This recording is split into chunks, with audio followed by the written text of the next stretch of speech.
Alright, today I'm going to be talking about Unfriended 2 Dark Web. I remember seeing the trailer for the first movie and thinking it was going to be a gimmicky MTV, so bad it's funny, sort of bad horror movie. And it was, but I was so charmed by its innovative format and just tongue-in-cheek self-awareness that I had a good time with it. I was pretty surprised when I saw the poster for this movie going up because I had not heard that it was coming, and I don't think many people did know it was coming. And so thanks to an unnamed movie ticket subscription service, I was able to go see this one and check it out. Having not seen a trailer or anything, I didn't really know what to expect. Unfriended 2 has a much more morbid sensibility, which I think works for and against it at different times. As a positive, the darker tone makes it a much more scary movie, but on the other hand, it makes it more serious, which isn't necessarily what I wanted from this franchise. Along with this, I felt like this new movie was much more of a thriller than it is a horror movie, because without giving too much away, this movie doesn't have a supernatural or paranormal element,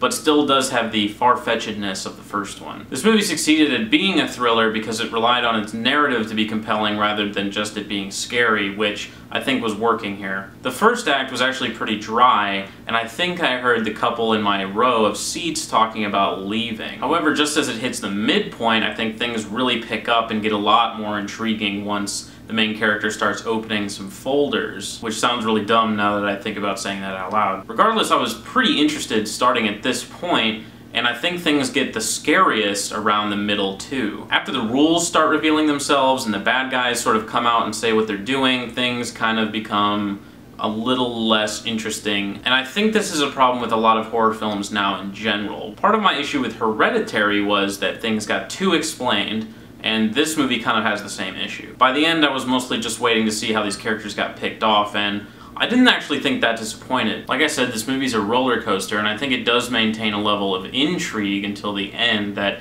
kept me interested. And that's if you're willing to forego the far-fetched nature of things and a lot of the small logical errors that the characters make. Alright, I'm gonna get into spoilers for a second. So this movie's doing something kind of interesting because there are two entirely different endings that you can get. The ending that I saw featured Matthias, the main character, being buried in a grave and having to text his girlfriend, but he can't because they've hacked his chat or something. From what I've read, the only major difference in the other ending is that Matthias gets hit by a truck, I think. So not the most, like, fantastic way to use this whole dual endings formula, but it seems like it's in good faith, I suppose. Like I said, there's a lot of little goofy logical errors being made in this thing, and the one thing that I had actually a hearty laugh at was the moment when Matthias was texting the hacker about transferring the money to his own account, and the hacker just says, "Don't!" As if this guy can hack anyone, anywhere, and basically do anything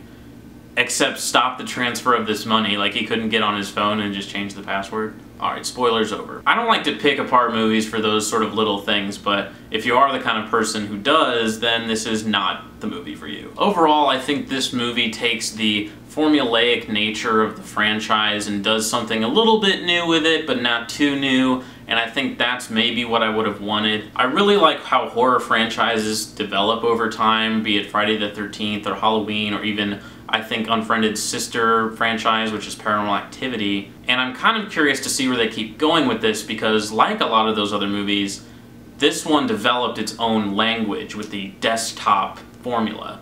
We're even seeing some other movies that are kind of copying that with searching. So it's a creative formula that I'm still interested in, and the story is interesting enough to keep me there, and I think that's all this movie really needed to do. There's still a couple great scenes in this thing, including the 911 scene, which a lot of people have already noted. Just like the original had the Never Have I Ever scene. It's a competent film, it's interesting enough to keep me in the seat. I thought it was decent effort, and I'm actually still curious to see where they go, because like I said, I like the setup for this thing. I'm ready for wherever they decide to go in the future, be it Unfriended in space, maybe? All horror franchises seem to end up in space, so Unfriended X in space. So overall, I think I'm giving this thing a 3 out of 5. Like I said, it's decent, it's competent, it'll be a fun hour and a half for you. So I can't really recommend seeing this at full ticket price. Maybe if you want to go on Discount Tuesday or use the unnamed movie ticket subscription service, please sponsor me. Those are probably your best options. Alright, thanks for watching. Check it out next time. Bye.